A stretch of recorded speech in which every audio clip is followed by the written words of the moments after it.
What is ASEAN? The Association of Southeast Asian Nations, ASEAN for short, is an association that today consists of 10 Southeast Asian states.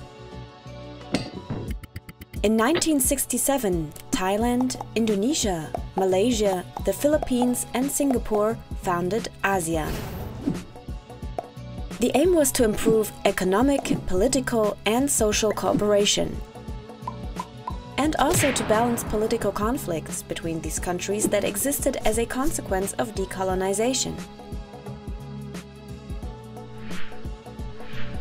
During Cold War, ASEAN members wanted to contain the influence of communism in the region. Times changed. Old enemies became new partners, and in the second half of the 1990s, Vietnam, Laos, Myanmar and Cambodia joined ASEAN. The collapse of the USSR, the founding of the World Trade Organization and a financial crisis in Asia prompted members to deepen their relations and adapt to the new situation. In the 2000s, free trade agreements were concluded with India, China, South Korea, Australia, New Zealand and Japan. In the future, the entire region will be merged into one large free trade zone. Since 2001, the ASEAN Summit takes place annually. It is a meeting of the heads of state and government where current problems are discussed and solutions are worked out. In 2008, the ASEAN Charter came into force, giving the association the status of a legal person. Principles of non-intervention and consensual decision-taking remained unchanged by the Charter. Decisions are generally made by consensus. No member can be forced to something. As a result, the group rarely appears to be closed. Nowadays.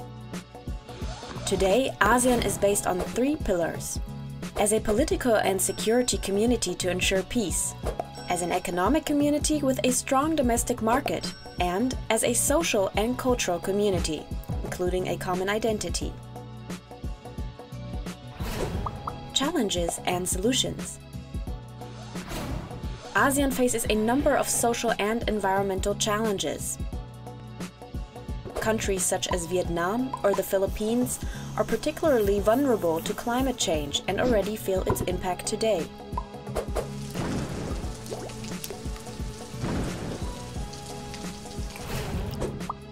Problem: coal production. Nevertheless, member states plan to meet the energy demand by making primarily use of climate-damaging coal. Indonesia plans to build 117 new coal-fired power plants by 2025. Myanmar invests in gigantic hydroelectric power plants and coal.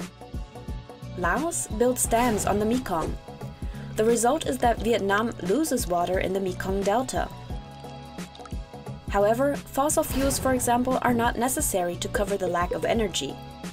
Renewable energy sources ranging from biomass to solar energy and wind power have enormous potentials in the region. They too would promote the local economy and provide sustainable jobs. Problem: the haze. Large areas of precious rainforest are burnt down for palm oil plantations and cattle feed cultivation all over Indonesia. The smog of these fires covers large parts of Indonesia, Singapore, and Malaysia. Pollution continues, even though in 2003 a smog agreement in the ASEAN came into force, which should reduce forest fires, environmental degradation, and air pollution.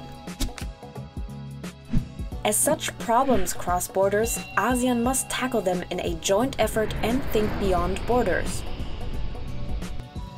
This can be done, for example, by taking up the suggestions made by CSOs, civil society organizations, aiming at installing a 4th pillar,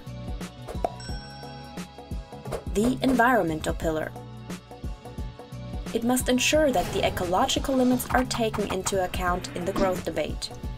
Only in case civil society is informed transparently and gets much more involved, acting free from state repression, social and environmental justice can arise. Serve people rather than profit.